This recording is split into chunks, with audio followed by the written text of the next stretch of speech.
पतंजलि योग सूत्र की व्याख्या में ओशो से किसी ने कुछ प्रश्न पूछे थे। तो ये दूसरा प्रश्न था, कल आपने एक पश्चिमी विचारक का जिक्र किया था जिसने हर चीज़ पर संदेह करना शुरू कर दिया था जिस पर कि संदेह किया जा सकता था, लेकिन जो स्वयं पर संदेह नहीं कर सकता था। शायद नहीं, आपने कहा कि यह एक बड़ी उपलब्धि है, स्वयं को दिव्यता के प्रति खोल देना। कैसे? तो उस उत्तर देते हैं और कहते हैं, उसने उत्तर दिया और कहा, उच्चतर चेतना की ओर खुलने का मतलब है तुम्हारे भीतर कुछ होना चाहिए जो असंदिग्ध है। यही है श्रद्धा का अर्थ। तुम्हारे पास कम से कम एक विषय है जिस पर तुम श्रद्धा रखते हो, जिस पर तुम अगर चाहो भी तो संदेह नहीं कर सकते। इसलिए मैंने कहा कि देकार्त उस एक बिंदु तक पहुंचा था अपनी तर्कपूर्ण खोज द्वारा, जहां उसने जाना कि वह स्वयं पर संदेह नहीं कर सकता। मैं इस पर संदेह नहीं कर सकता कि मैं हूँ, क्योंकि यह कहने के लिए भी कि मुझे संदेह है, मुझे होना होता है। यह दावा ही कि मैं संदेह करता हूँ सिद्ध करता है कि मैं हूँ। तुमने सुना होगा देकार्त का प्रसिद्ध कथन, काजिटो एर्गो सम, मैं सोचता हूँ इसलिए मैं हूँ। संदेह करना सोचना है, मैं संदेह करता हूँ इसलिए मैं हूँ। लेकिन यह केवल आरंभ है और देकार्त कभी भी इस द्वार के पार नहीं गया। वह फिर वापस मुड़ आया। तुम द्वार से ही वापस आ सकते हो। वह खुश था कि उसने केंद्र को ढूंढ लिया था, एक असंदिग्ध केंद्र को, और वहाँ से उसने अपने दर्शन पर कार्य करना शुरू किया। वह सब जिसका वह पहले खंडन कर चुका था उसे भीतर खींचने लगा। पिछले दरवाज़ों से उसने तर्क किए, क्योंकि मैं हूँ तो कोई रचनाकार भी होगा जिसने मेरी रचना की है। और फिर वह स्वर्ग और नर्क तक चला गया, फिर भगवान और पाप, और फिर सारा ईसाई धर्मशास्त्र पिछले द्वार से आ पहुँचा। उसने इस विधि का प्रयोग किया तात्विक अन्वेषण के लिए। वह योगी नहीं था, वह वास्तव में अपने अस्तित्व की खोज में नहीं था, वह सिद्धांत की खोज में था। लेकिन तुम इस विधि का उपयोग एक प्रारंभिक द्वार की तरह कर सकते हो। प्रारंभिक द्वार का मतलब हुआ तुम्हें इसका अतिक्रमण करना होगा, तुम्हें इसके पार जाना होगा, तुम्हें इससे गुजर जाना होगा, तुम्हें इससे चिपके नहीं रहना होता। यदि तुम चिपकते हो तब कोई भी द्वार बंद हो जाएगा। यह जान लेना अच्छा है कि कम से कम मैं स्वयं पर संदेह नहीं कर सकता। फिर अगला सही कदम यह होगा कि यदि मैं स्वयं पर संदेह नहीं कर सकता, यदि मैं अनुभव करता हूँ कि मैं हूँ, तब मुझे जानना होगा कि मैं हूँ कौन। तब यह सही अन्वेषण बन जाता है।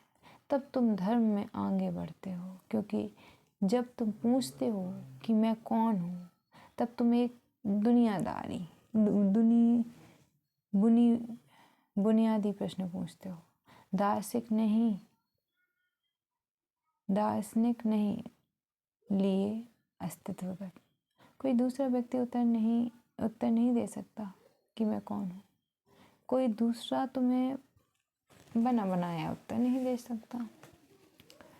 तुम्हें इसके लिए स्वयं ही खोज करनी होगी।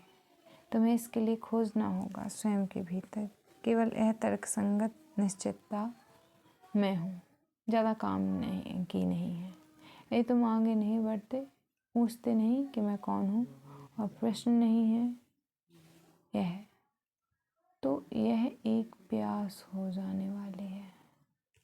प्रश्न तो हो सकता है तुम्हें दर्शन शास्त्र तक ले जाए, लेकिन प्यास तुम्हें धर्म में ले जाती है। इसलिए अगर तुम महसूस करते हो कि तुम स्वयं को नहीं जानते, तो किसी के पास जाओ, नहीं पूछने के लिए कि कौन हूँ।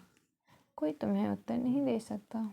तुम वहाँ भीतर हो छिपे हुए।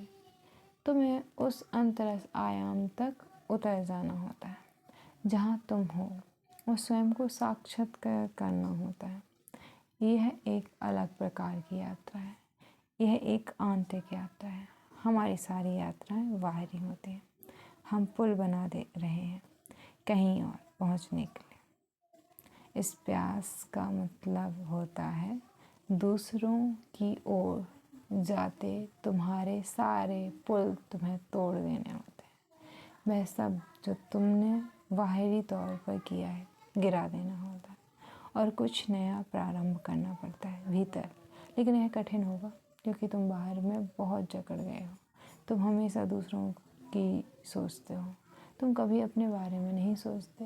यह अजीब बात है कि कोई अपने बारे में नहीं सोचता, हर कोई दूसरे के बारे में सोचता है। और अगर तुम अपने बारे में सोचते हो, वह भी दूसरों से संबंध रखता है। वह शुद्ध हरगिज़ नहीं होता, वह सीधे तुम्हारे बारे में नहीं होता। फिर जब तुम केवल अपने बारे में सोचते हो तब फिर सोचने को भी गिरा देना होगा। जिसके बारे में सोच सकते हो तुम दूसरों के बारे में सोच सकते हो। सोचने का मतलब हुआ किसी के विषय, लेकिन तुम अपने बारे में क्या सोच सकते हो? तुम्हें सोचने को गिराना पड़ेगा और तुम्हें भीतर देखना होगा। सोचना नहीं, केवल देखना, अवलोकन करना, साक्षी बने रहना। सारी प्रक्रिया बदल जाएगी। हर किसी को खोजना पड़ता है स्वयं को। संदेह अच्छा होता है यदि तुम संदेह करते हो। यदि तुम निरंतर संदेह करते रहते हो तो केवल एक चट्टान जैसी घटना होती है जिस पर संदेह नहीं किया जा सकता। वह है तुम्हारा अस्तित्व। तब एक नई प्यास जगेगी। तुम्हें पूछना पड़ेगा, मैं कौन हूँ? अपनी सारी जिंदगी रमण महर्षि अपने शिष्यों को सिर्फ एक विधि देते रहे थे। वे कहते, बस बैठ जाओ, अपनी आंखें बंद कर लो और पूछते चले जाओ कि मैं कौन हूँ। मंत्र की तरह इसका उपयोग करो, लेकिन यह मंत्र नहीं। तुम्हें इसका उपयोग मुर्दा शब्दों की तरह नहीं करना चाहिए। इसे आंतरिक ध्यान बनना जाना चाहिए। मैं कौन हूँ? पूछते जाओ। तुम्हारा मन बहुत बार जवाब देगा कि तुम एक आत्मा हो, तुम दिव्य हो। इन बातों को मत सुनो, ये सब उधार है। तुमने इन बातों को सुना है, इन्हें एक तरफ रख दो जब तक कि तुम जान ना लो कि तुम कौन हो। अगर तुम निरंतर मन को अलग एक तरफ रख कर पूछते ही चले जाते हो तो किसी दिन विस्फोट होगा, मन विस्फोटित होगा और सारा उधार ज्ञान विलीन हो जाता है। पहली बार तुम स्वयं के साथ आमने सामने होते हो, स्वयं के भीतर देखते हो। यही द्वार है और यही मार्ग और यही प्यास है। पूछो कि तुम कौन हो और सस्ते उत्तरों में चिपक मत जाना। दूसरों के द्वारा जो उत्तर तुम्हें दिए जाते हैं वे सब सस्ते होते हैं। वास्तविक उत्तर तो केवल तुम में से आ सकता है। वह असली फूल की तरह होता है जो स्वयं वृक्ष में से ही फूट सकता है। तुम बाहर से उसे बाहर नहीं रख सकते। तुम ऐसा कर सकते हो, लेकिन तब वह एक मुर्दा फूल होगा। हो सकता है दूसरों को धोखा दे पाए, लेकिन वह स्वयं वृक्ष को तो धोखा नहीं दे सकता। वृक्ष जानता है कि यह तो केवल एक मुर्दा फूल मेरी डाल पर लटक रहा है। यह केवल एक भार है, यह कोई प्रसन्नता नहीं। यह केवल एक बोझ है। बोझ उसका उत्सव नहीं मना सकता। वृक्ष उसका उत्सव नहीं मना सकता। वृक्ष उसका स्वागत नहीं कर सकता। वृक्ष तो केवल ऐसी चीज़ का स्वागत कर सकता है जो उसकी अपनी जड़ों से आता है, अपने आंतरिक अस्तित्व से, अपने अंतरतम हृदय से।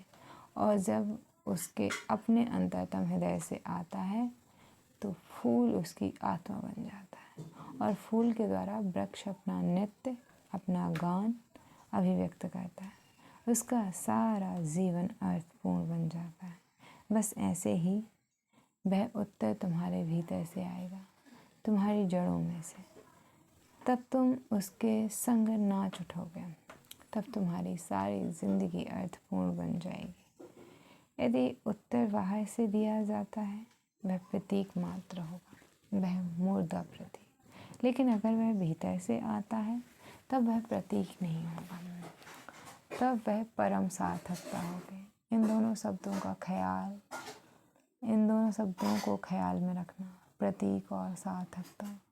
प्रतीक बाहर से लिया जा सकता है, लेकिन सार्थकता केवल भीतर से ही कर सकती है।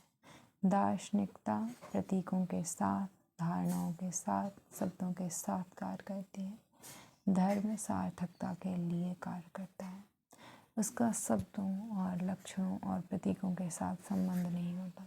लेकिन यह तुम्हारे लिए कठिन यात्रा होगी, क्योंकि वस्तुतः कोई मदद नहीं कर सकता और सारे मददगार एक तरह से बाधा हैं।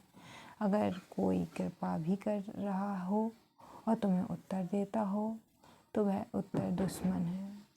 कोई कुछ कर सकता है तो इतना ही कि मार्ग दिखा दे, वह मार्ग जहाँ से तुम्हारा अपना उत्तर उदित होगा और तुम उत्तर का साक्षात्कार करोगे। महान गुरुओं ने केवल विधियाँ दी हैं, उन्होंने उत्तर नहीं दिए हैं। दार्शनिकों ने उत्तर दिए हैं, लेकिन पतंजलि, जीसस या बुद्ध, उन्होंने उत्तर नहीं दिए हैं। तुम उत्तरों की मांग करते हो और वे तुम्हें विधियाँ देते हैं, उपाय देते हैं। तुम्हें अपने उत्तर को स्वयं ही प्राप्त करना होता है, अपने प्रयास द्वारा, अपनी अंतर्दृष्टि द्वारा, अपनी तपश्चर्या द्वारा। केवल तभी उत्तर आ सकता है और तब यह सार्थकता बन सकता है। तुम्हारी परिपूर्णता इसी के द्वारा आती है। तीसरा प्रश्न जो आगे उससे पिछले सूत्रों से पूछा गया है वो है कि अंततः बुद्ध ने महाकश्यप को वह दिया जिसे वे शब्दों द्वारा किसी दूसरे को ना दे सके। यह बोध कौन सी कोटि में आता है? प्रत्यक्ष, अनुमानिक या बुद्ध पुरुषों के वचन? यह संदेश क्या था? तो इसको हम नेक्स्ट वीडियो में रखेंगे और आपको जो भी समझ में आया, जो भी आपको महसूस हुआ, वो महसूस ही कीजिए। ये शायद आप बता पाएंगे नहीं शब्दों में। बाकी धन्यवाद।